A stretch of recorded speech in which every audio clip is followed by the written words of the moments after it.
G'day everyone, John here from Simplify, and I wanted to show you, we just got these delivered.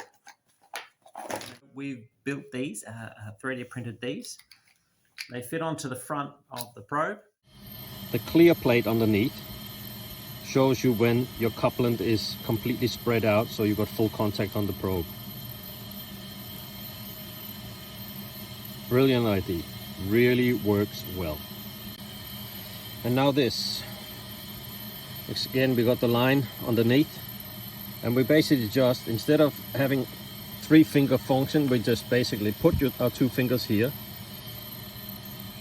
and we scan. Look at the numbers, yeah? There's no high numbers coming in there. I'll just turn this so I get the cable out of the way. Again, instantly placed. This is not calibrated, so it's not the same numbers we're getting, but look how I'm on the back side and I'm still getting the numbers I want.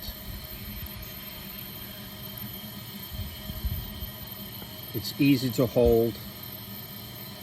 It's easy to scan.